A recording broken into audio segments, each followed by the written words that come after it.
We are, there we go. I'll go ahead and get started again. We are the West Virginia Farmers Market Association. It's our mission to strengthen the capacity of West Virginia farmers markets and positively impact the communities that they serve by providing education, advocacy, and access to healthy, locally grown food. This is part of our education mission to get good information out to our West Virginia farmers and vendors so that they can make changes and do things to boost their agribusinesses. So what is TOPP? TOPP is the Transition to Organic Partnership Program. It is a USDA initiative. They are the funders for this educational series that we are putting on right now. And they are investing over $100 million over 5 years to provide education, technical assistance, and support to growers transitioning to becoming organic. This is to help grow the organic sector. This program has 3 main parts: farmer to farmer mentoring. We can connect you with a farmer that is organically certified to mentor you through the process if you choose to go and become organically certified. There's technical assistance and training, field days, workshops, and other events held across the region. That is done by other organizations in our state too, such as Food and Farm Coalition, and then community building, which is the virtual and in-person networking and resource hubs that will be built to connect our producers, agriculture professionals, and others. And that is where we fit into this part of it. We are in the community building part with our virtual and in-person networking opportunities through this program. We will have a couple opportunities to have field days. Those will be in the springtime, and they'll be at different parts across the state. So be looking out for that. You guys will all, since you were registered for the webinar, get information for that when it is time. Welcome. Let's welcome Isaac and Holly Wiegmann of Next 7 Organic Farm. And I will let Isaac take it away from here and let everybody know a little bit about himself and his operation. All right. Hey, good evening, everybody. I'm Isaac Wiegmann. I'm a full-time organic farmer in Eastern Ohio. My wife and I have been growing vegetables and pasture-raised livestock for going on a decade strong now, and we're marketing our produce and our farm products to the local area now successfully for several years, and taking care of family land here in the Ohio Valley that my wife is 7th generation on her family farm here, and I'm 7th generation on my family farm in West Virginia on the other side of the river.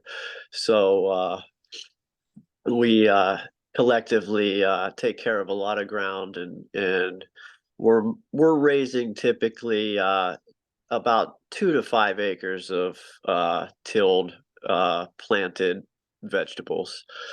So that's a little brief introduction to who I am, and I've been in growing my whole life, and yeah, so let's start with the what we're going to be talking about tonight. So IPM is Integrated Pest Management. It's a term you'll hear a lot in agricultural circles, in horticultural circles especially. Integrated pest management is essentially what we need to do to actually bring a product to market out of the ground, dealing with the real world ecosystem around us and all the pests that can do damage to our crops. So you can see the figure on the left of the slide says 20 to 40% of global crop production is lost to pests annually, and costs the world around $220 billion a year. So that's incredible, you know, and to think that we're losing 20 to 40% from pests and disease is not the best statistics. So, and that's going off of you know, a history of broad scale heavy commercial agriculture with heavy inputs of pesticides being sprayed to compensate for uh, monoculture style production, just um, chemically and mechanically intensive has been uh, the history with agriculture for a lot of decades now. And we're seeing now that, there's a real need to change the strategy because some management practices seem to be making things a little worse. And we're realizing now too that, a lot of these ag chemicals are traveling down the food chain and actually still ending up in final products and having an effect on human health in a not good way. And I think that's why a lot of us are turning on to organic production and thinking these kind of thoughts. Let's roll on to the next slide here. So yeah, I was, mentioning getting away from, our reliance on a petrochemical input that's damaging our long-term sustainable production, and looking at our farms and production ground in a ecological sense, and factoring into our commercial production. How do we work with nature around us? How do we balance out where we're creating imbalances? Any kind of annual agriculture, we're out there disturbing the natural ecosystem, and we can work with it or we can kind of work against it, which is really losing money. And on the farm, tracking your finances and making sure you're profitable out there with the work you're doing is super important. So pests cost money and inputs cost money. So how do we get around those things as much as we can with our time and effectiveness out there in the garden, out on the farm? What work are you doing to prevent things before they become a problem? So factoring in your time, your effectiveness out there, and then, your management on the farm, what's the greater impact? We're certified organic, and we're using OMRI listed products, but we're still out there making a disturbance with our agriculture and our production, just nature of the beast. Um, but the products we're using, they're not these forever chemicals that are just traveling down the food chain through the ecosystem and causing harm along the way. So with our business, raising, certified organic vegetables is the customer who's coming to our market table, who appreciates our products. They're looking for food that they know is chemical free, and figuring out how to take care of pest problems without, chemicals that are going to end up damaging people down the line is an important part of our job as organic growers and producers. Let's roll on to the next slide here. So yeah, we all know there's, if you've grown a vegetable garden, if you've been in the business of farming, you can have some serious losses. Here's just a few examples of why we have to address IPM in what we do. Let's roll on to the next slide. So it's important to understand your ecosystem, and different regions of the country are going to have different pest problems. Different environments are going to foster different pest problems. So learning to identify them and learning how to recognize the damage they're doing, and making active observations in the field when you're out working. It's a super important part of management to be constantly observing what's happening out there. If you plant a crop and you don't go and look at it again for a few weeks, there's a good chance it could be pretty damaged and be beyond the point of making a management decision to correct the issue.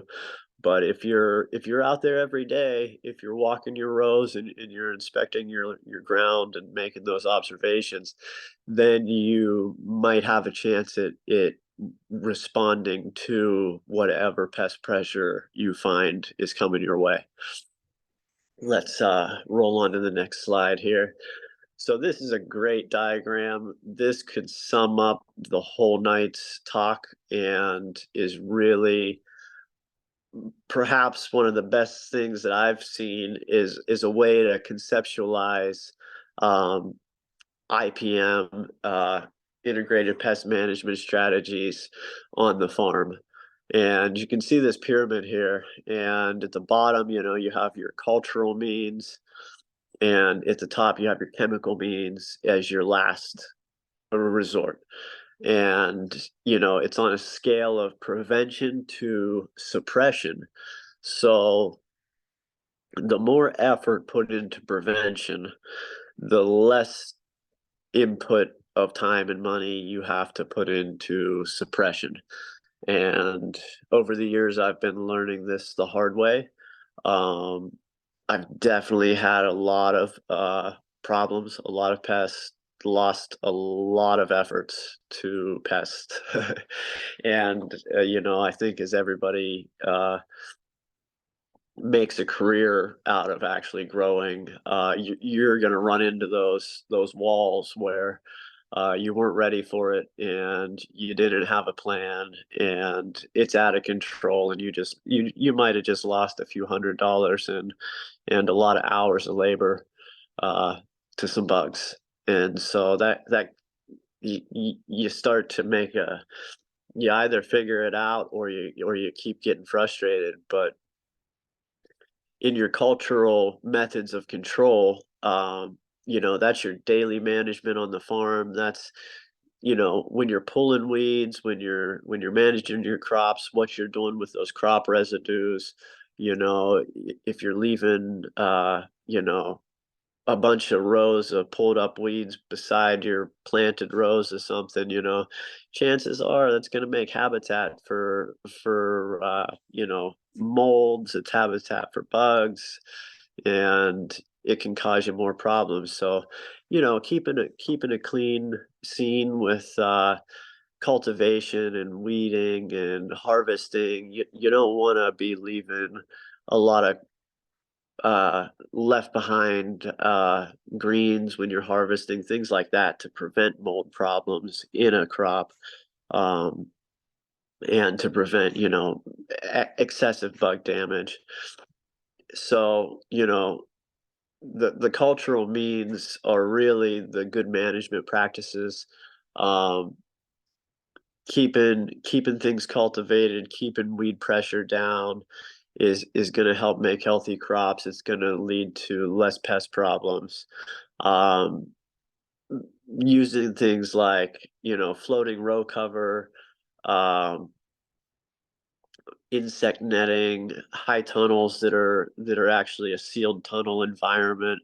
That's kind of into the next step of like being ready with your physical means of prevention. And it's some of the most successful IPM strategies that I've experienced on the farm. Um, it seems like, man, this is a lot of extra effort to have row cover, to make these low tunnels, to, cover 800 eggplants with floating row cover. It takes extra effort. But when you do it at the right times, if you're planting, you can get around having to spray so much, because some crops you're going to have to spray, you're going to have bug damage. It's just, you're in a place where you have a lot of these bugs in the environment. You're growing a crop that's super tender, they love it, they're going to come and find it. So you got to be ready for it. And if your only plan is to spray when the bugs show up, it's a harder battle. So I really suggest, to explore the physical, preventative measures that you can do to reduce bug pressure and pest pressure in your gardens. The floating remay, floating row cover, ½ ounce per yard kind of fabric is fantastic for all sorts of aerial and a lot of crawling pests. It can keep a cabbage crop nearly free of any cabbage worms. It can, save a bed of arugula from flea beetle infestation from happening. And it's as simple as planting your crop and getting it under cover and only opening it up when you need to, and planning for that strategy to keep the bugs actually physically off of a crop. So I love physical preventative measures. Ground cloth and tarping, I would also include in those strategies. The tarping seems to have an effect of reducing the vegetative matter that's in your planting ground and reducing a lot of insect pressure, just because there's less habitat, there's less plant matter out there in your fields that isn't broken down and processed and composted in a positive way. And the ground cloth is also, a physical barrier to the soil. So, it's harder for flying insects to come in and lay their eggs, and for the larvae to actually get around and find a place to live. So ground cloth, tarping, floating row covers, insect net, all great. The biological controls on the pyramid, you can think about that like working with the insects, working with the fungus, working with the plant world to combat the pests kind of on their level, kind of in their neighborhood. And then the very last resort on the pyramid here is the chemical means. And so that's a great chart. We'll go on to the next slides here and keep rolling, but I wanted to spend some time on that one because it really lays out the rest of the presentation here. So sticky traps are something that I really like to use. I suggest anybody in commercial horticulture to get into having some sticky traps around, because it really helps with that observation on a easy basis. You can see what species of insects, at least aerial, flying, crawling insects are around, and different colors. Yellow and blue is common, and different pheromone traps can also attract different bugs. So sticky cards and pheromone traps are great for monitoring what's out there and seeing if the population is really increasing or if it's holding steady, if it's a problem, and where the problem's at so that you can treat it. Let's move on to the next slide. One quick question here that I had, Yeah. how often do you have to replace those sticky traps? Like when you set them out, like do they last for a while or? Yeah. So they will last for quite a while. It does depend on the environment they're in. You're going to get a lot more use out of them in a high tunnel setting, versus out in the field. Less weather on them. And then, also depending on the time of the year and, where they're at. Sometimes they can get pretty covered with stuff, if it's early June after a big rain and there's just a ton of insects hatching and stuff, you'll get a lot of them on the cards and want to swap them out. But you'll get weeks of use out of them in the field.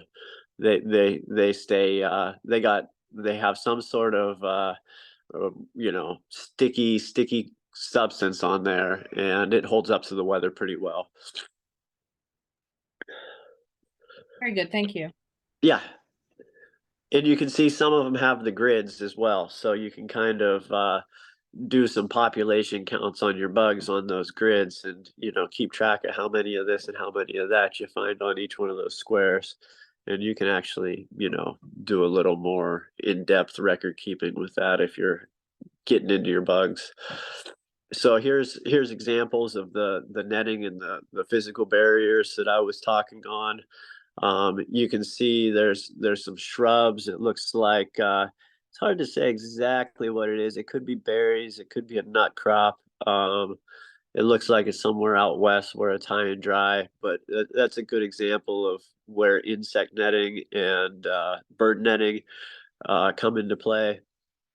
There's different grades of screen, from loose bird netting to very tight woven insect netting that's keeping even most of your smallest pests out for the most part.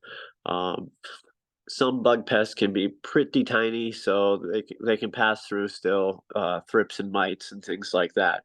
But it's still a physical barrier that really decreases pressure on the crop. Um, there's a grapes with netting. There's a high tunnel. That's our high tunnel there. That's current picture with me in the tunnel there. And we're keeping the row cover on just to hold temperature and keep things in a more sheltered environment. But it's definitely a great means of helping keep some insect pressure off of your foliage and keeping damage down. Let's move on. All right. So the cultural practices and sanitation end of things. Um, you know, Starting off on the previous lecture, we talked about crop rotation, and maintaining healthy soil with crop rotation. Well, that goes for IPM strategies as well. So uh, keeping plantings rotating between plant families is a really great preventative means to pest pest problems. Um, so avoiding cross contamination in that aspect, but also avoiding cross contamination in the aspect of you just went through a field with your machinery, and then maybe you tilled in a bunch of weeds, and maybe your equipment's covered in weed seeds and a lot of pests that were in a crop. And if you don't if you don't clean out your stuff, you're going to end up taking it over and spreading it around all your other beds and everywhere where you're working your machinery. So being careful to not be the problem that's making pests and weeds worse is a hard lesson for farmers, but it's true. We're our own worst enemy with a lot of things we're doing, and things tend to be a problem because we made them a problem without realizing it. So just being aware of that and trying to reduce that. Clean clothes and shoes and tools, it makes a difference. If you're working one crop that has a lot of pests, maybe you're trying to treat a mite problem or a whitefly problem or whatever it is that's in your crop, and then you go and start working another crop that doesn't have a bug problem, you're asking for trouble. So in the picture there's a chemical foot bath, and in more controlled environment settings, greenhouses, especially indoor growing, especially, you'll see these in play a lot of times, and you'll see locker rooms with, um, oversuits and hair nets and clean scrub shoes and in the works before they're going into these commercial facilities to go pick cucumbers or take care of tomatoes, just as is a preventative means, because they have so much on the line with those controlled environment grows.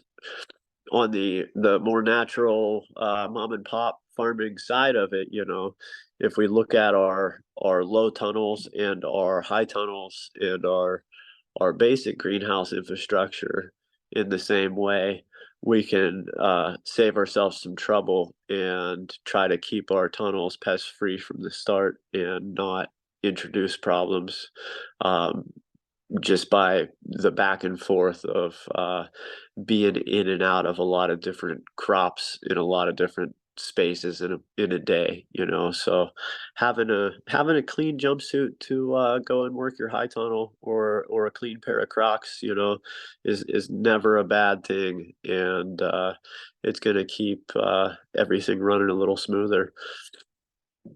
All right, let's see where the next slide takes us here. Okay, so, you know, the problem with pests, you know, is they're tiny. Um, you know, insect pests are difficult for us to deal with because we're just on a totally different scale than them, you know. Uh, Big pests, you know, you can think about deer, you can think about groundhogs, raccoons, skunks, rabbits, chipmunks, mice, you know, rats. There's a lot of small mammals out there that'll do you some damage in the garden.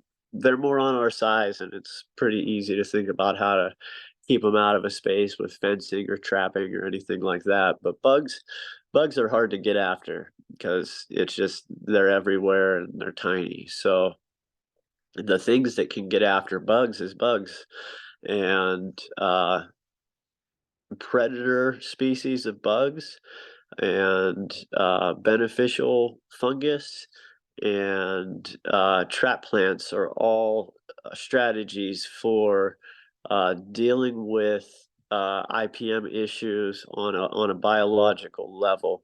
So, you know, in let's say in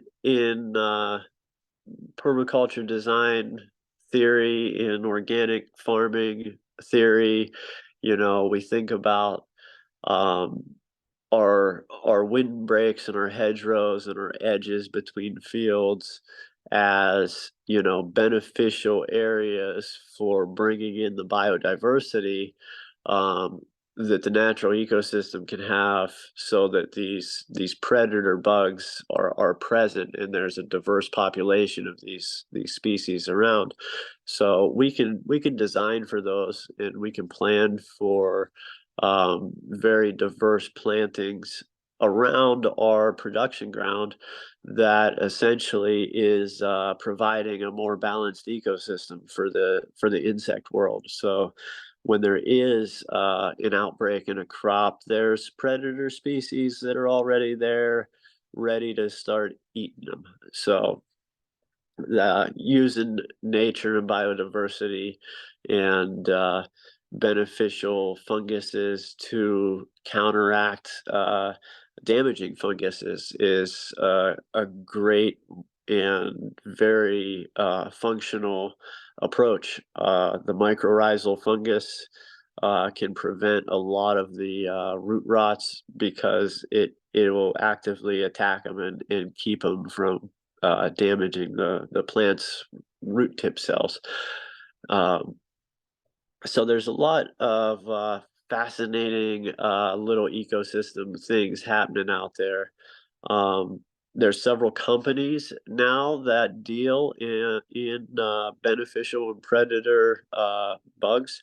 Barbaco Organics is one that I've used, and I have actually bought in lots of beneficial bugs, predator bugs for specific plant problems, especially on greenhouse production or indoor production uh, spaces where the natural ecosystem isn't available to help balance, you know. So I've spent a good bit of money on buying in some you know, ladybugs and some mite destroyers, and you get these little boxes in the mail, and it's a little styrofoam box, and you crack it open, and it's got, you know, these bug species at whatever stage of life that is best to release them, and you get them out there in your crops, and, you know, on a broad scale outdoor level,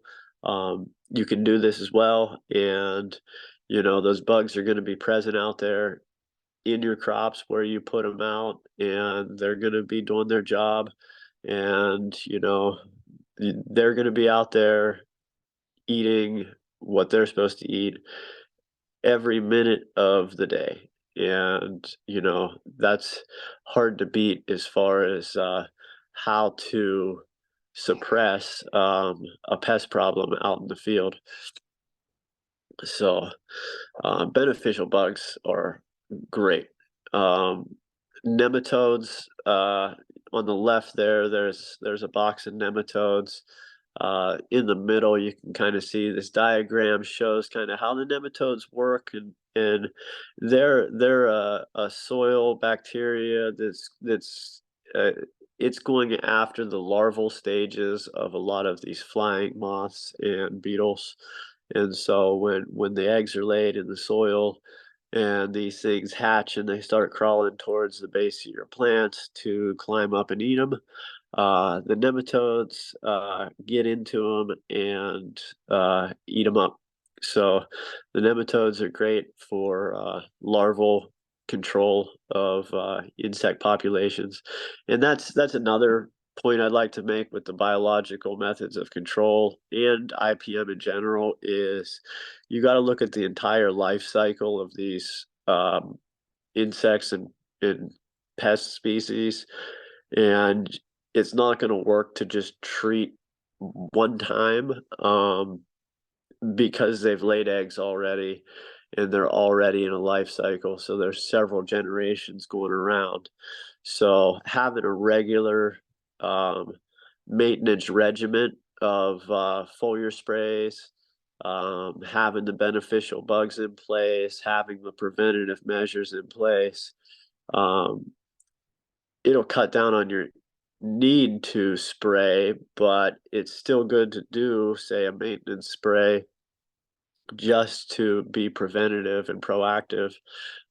You know, you could say every 10 days or every 2 weeks, you know, you're going to go out to a crop that might have a pretty likely problem getting insect damage, you know, and you can go and walk the rows with your backpack sprayer or your fogger and lay down a little preventative treatment, you know, whether that's a neem oil or a pyganic or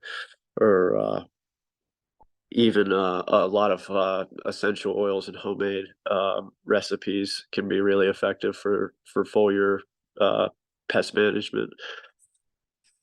Let's roll on to the next slide. Okay, so this is a very useful and effective means of pest management on the farm, and it's fascinating to get into it and to study it more. I'm definitely learning more as I go, and learning more from some other growers who have been deploying these methods for a while. Um, Trap cropping is exactly what it sounds like, and the diagram is pretty easy to follow. You know, you have a cash crop. It looks like maybe they've got cabbage or broccoli going on out there as their cash crop, and they're going to plant a trap crop in between their rows. And the intention is that trap crop is going to be more interesting to the pest species that would be causing your cash crop damage, and they're going to go eat your trap crop and stay off of your cabbage because the trap crop is something that might be more tender, more favorable to them. It's something, it's an attractant. It's something they really like. You know, that's a trap crop is a plant that you want to get covered in bugs as much as you can to keep them from damaging what you're trying to grow. Once you have them and you have an effective trap crop, you can essentially eliminate those bugs by either spraying or physically, you know, removing that plant material with those insects out of the garden. Um, so, you know, you can manage it different ways. You can leave it standing and hold a population in place, or you can, once you have a lot of these trap crops covered with the species you're looking to control, then you can remove it, and get them off site. Some people might even go so far as to bonfire some material like that to really kill the insect population on that material. Some people might just, get it far away from the production and slow compost it all. So there's different strategies with trap cropping, and there's repellent plants. Marigolds are a classic example where, you plant your cabbage in a good bed of marigolds, and it's going to keep those cabbage moths from coming in too close because they don't like the marigold smell. And so it's pushing bugs away. And then, there's a lot of flowering plants and a lot of tender green plants that these pest species love. You can think of the brassica family for things. You can think of a lot of the flowering annuals, wildflower species, herb species, things like dill. A lot of the umbel flowers are great insectiary plants, and they're going to attract a lot of these bugs to come and hang out on them. And it'll help keep them off of your cash crop. And a lot of it will also help bring in beneficial insects and balance out that bug population with some predators to go after those pests. So learning to play with the trap cropping is a great skill on the farm. Let's move on to the next slide here. All right, here's another great diagram. So you can see this is trap cropping, basically using the same species of plant. So you start a few plants earlier, and then you maybe direct seed or put out your transplants at a later point.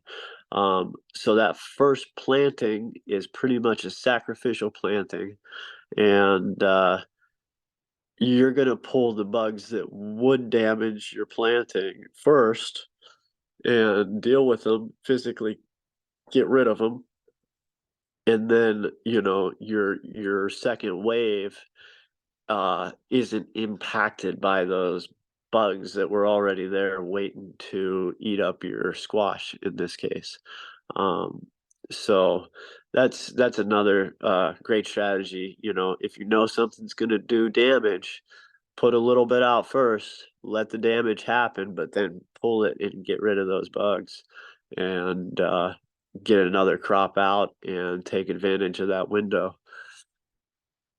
All right, let's move on here. So this is the top of the pyramid diagram, and this is really where we're talking about suppression and basically, making chemical warfare on bug populations out there that are damaging our crops. This gets a lot of bad news. There's a lot of bad chemicals in conventional ag. It's not a secret that a lot of these pesticides and herbicides that they're spraying in conventional management are making it down the food chain and having an impact on our health. So, how do we move away from using these chemicals that aren't being broken down biologically in the environment? So with the OMRI listed products in the organic inputs that go into organic management and certification, there's these there's products that are, they do a lot of research behind these products to get them that OMRI approval. And These are chemicals that are going to degrade naturally in the environment. They're going to be able to be broken down. They're most of them are not going to end up as dangerous residues in or on your product. So it's not that they're not poisonous per se. It's that they're just natural and they're going to break down. So, Azamax and Pyganic are both plant-based insecticides per se. So they have some knockdown strength, and they're actually killing bugs. And the thing I'd like to also mention about spraying is spraying's hard to be selective. So when we're out there spraying a product that is gonna knock down bug populations, it's gonna knock down bugs that are out there, whether they're good or bad a lot of times, especially with, heavy foliar sprays and things like that. Um, so in a way, it's our last ditch effort. We don't want to be knocking back what's working on in our favor per se. So, we spray as a maintenance spray on sensitive crops, and we spray to suppress outbreaks when we have the time, and we catch them in time to do something about it. Um, if you don't catch it in time, and the damage is already done, and sometimes you're going to be trying to fight an uphill battle with spraying, and um, you're going to say, man, these products don't work, and, and that's not really the case. It's just that it got too far along, and that life cycle, there's a lot of eggs. It's a repetitive cycle, and there's a lot of nooks and crannies. So physically spraying and getting saturation on contact where it needs to be is it's time consuming, and it's a skill to learn. Backpack spraying is a fine art that takes some man hours to really uh, get a good hold on. And the spray foggers are really an excellent way to apply a lot of these pest management products. The foggers just get a lot more thorough penetration into a crop a lot easier. Whereas the backpack sprayers, you're essentially misting the surfaces where these bugs are living. All right, so um, let's move on. I just want to make one note here. The Yeah, items that have been listed here in this presentation, like these different types of pesticides, this is in no way an endorsement of any of these products. These are for explanation purposes only. We are not endorsing any yeah, specific product yeah. here. I just have to make that clarification for everybody, so that everybody knows that. Absolutely, and in the same sense, there's a lot of great products out there, and you know, check out the Omri listed products book, and you can find out what's out there.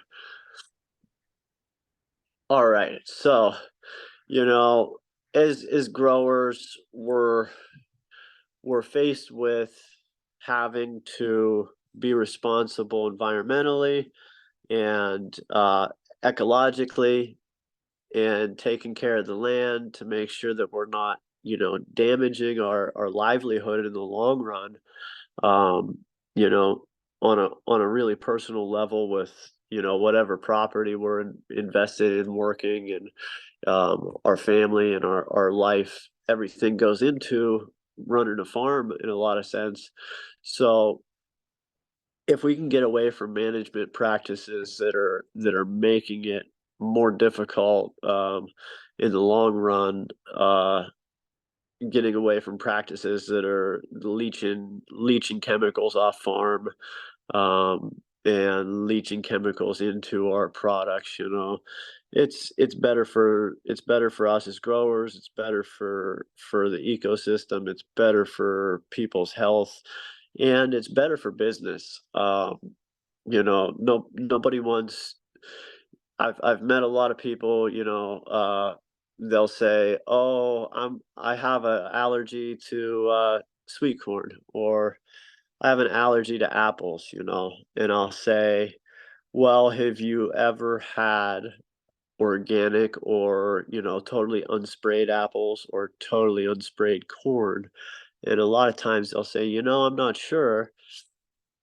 And I'll see them again and they'll say, "You know what? I ate some organic apples and I didn't have that effect that I usually do from eating apples, or I ate that corn and, my throat didn't get itchy like it does when I usually eat it." So I'm not saying all food allergies are chemically related problems with what's being sprayed in the field, but there are definitely examples of that are fairly common with a lot of fruits and vegetables that um, people are having a reaction to the residues that are in or on the crop and not so much the crop itself.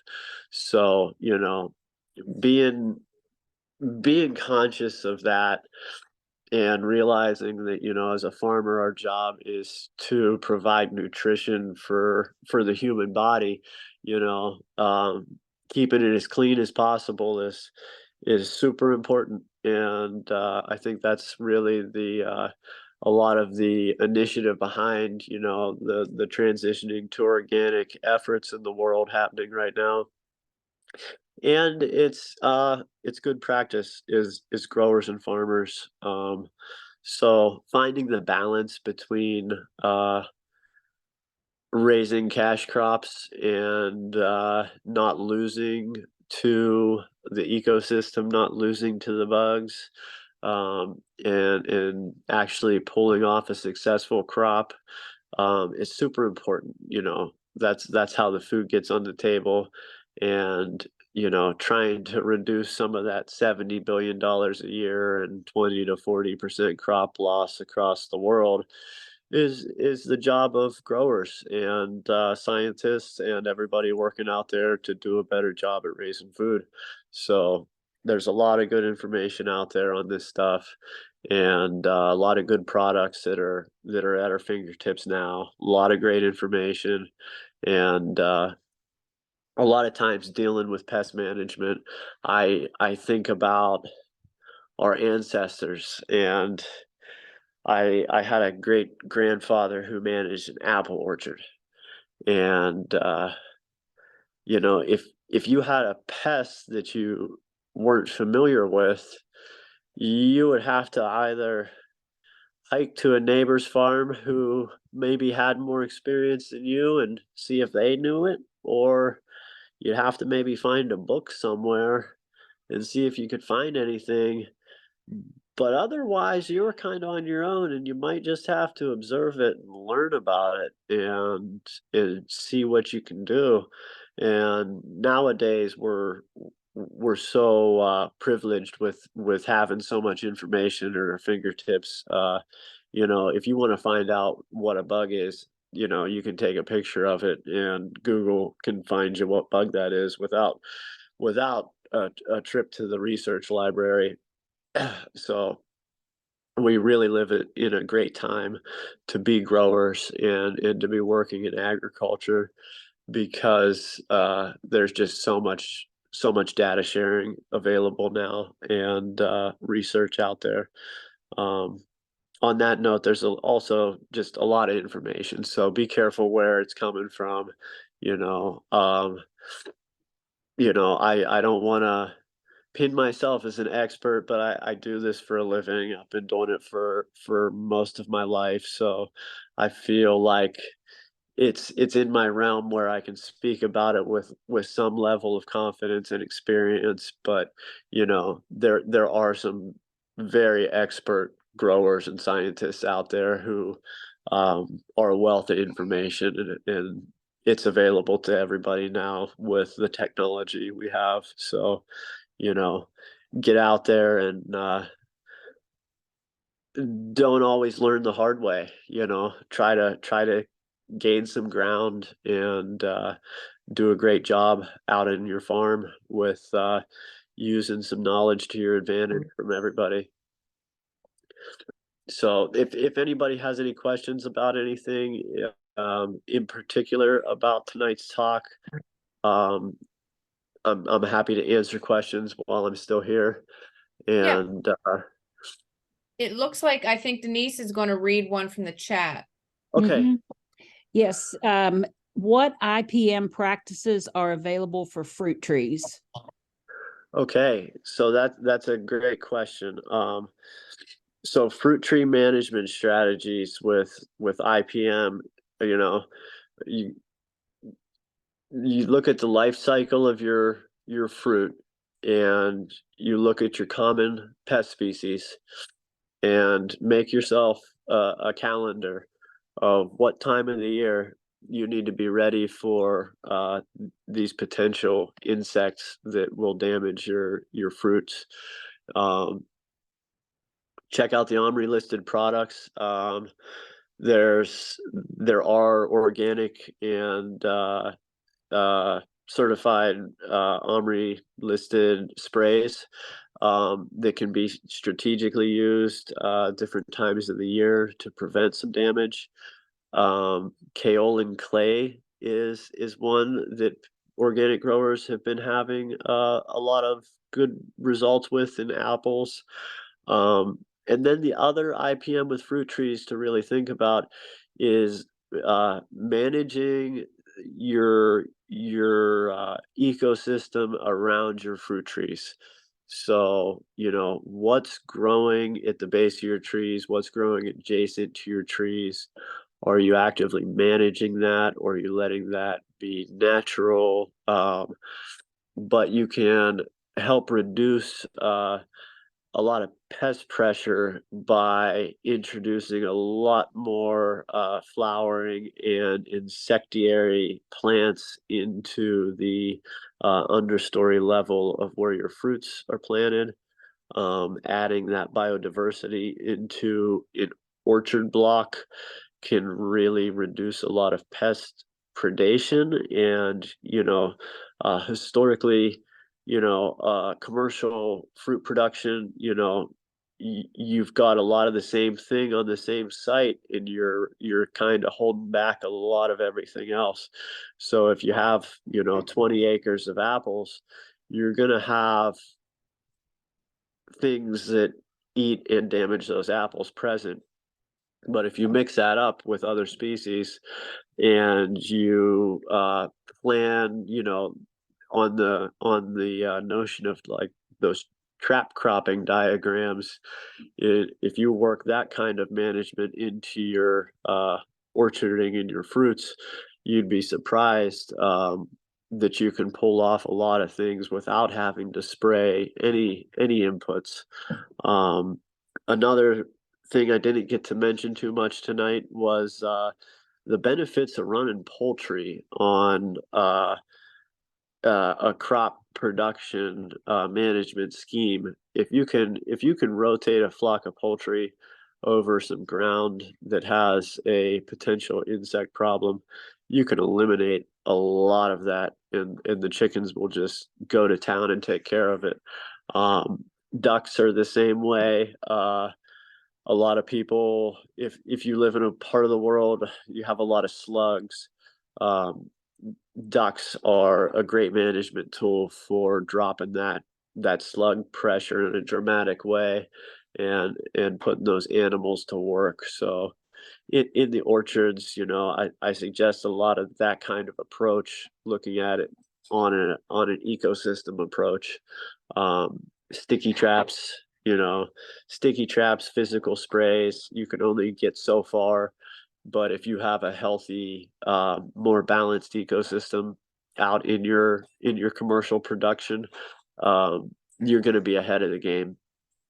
And insect covers, netting, physical barrier means of prevention for small fruits, especially raspberries, blueberries, strawberries.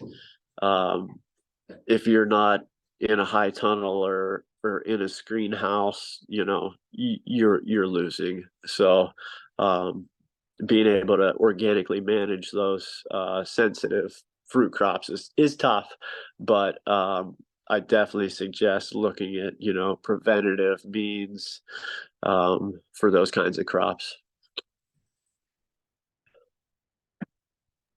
Okay, another question in the chat is, what are some safe fungicides to prevent brown rot on peaches? Okay. So there's sprays that can help reduce fungus when it's present. Neem oils are a antifungal plant-based oil. The other point I'd like to make with this is a lot of times a lot of the fungal diseases in fruits, a lot of it is a nutrient imbalance that makes them susceptible to such symptoms. So, like blossom end rot in a tomato could a lot of times be linked to like a calcium magnesium deficiency in the tomato crop itself. So it's not that the fungus is more present or attacking the tomato any more than normal. It's just the immune system's a little bit weaker. So a lot of times for things like that, I suggest doing some mineralization for your fruit trees. It'll help prevent a lot of those issues from coming out. And then also physical means being aware of your fruit load and how much ripe fruit you're trying to pull off per branch or leader, and doing some management on that level. Like in grapes, you're really trying to manage how many clusters of grapes per vine that you're bringing to full harvest, and they'll try to produce a lot more, but then you end up having a lot more fungal and mold problems because of ventilation and humidity issues. And the same goes for fruit trees. Having them in a breezy, airy location. If you have something that is susceptible to fungal diseases like peaches and such, you don't want to plant them in a stagnant air zone where they're not getting the breeze all the time. You don't want to plant things too close to each other. You want to grow for that strategy of 10 years from now, how do I want this tree to be looking? And if you're not removing your dead growth, if you're not removing your suckers, if you're low inputs on your pruning, you're going to have a lot more natural diseases and blights and funguses that show up and cost you yield. So planning for high production systems, things like trellising, intensive pruning, those are all means to physically, prevent some of these biological pest issues. Does anyone else have any other questions? All right, we will move on to my part again. You can get connected with us. Our contact information is below. West Virginia Farmers Market Association. You call that number or text it. That sends you right to me. You can email me directly if you have any questions about what's been presented tonight, or you can get a hold of Isaac. His phone number is listed there, Next 7 Organic Farm, the farm website, and his location. We will see you next week. Organic certification process is the topic. You can register online. Of course, if you register for any of these classes, we will make sure we send you the Zoom link the morning of the webinar. So that will come out on Tuesday. That way it's in the top of your inbox. That way you don't have to look for it in the evening when it's time to meet with us.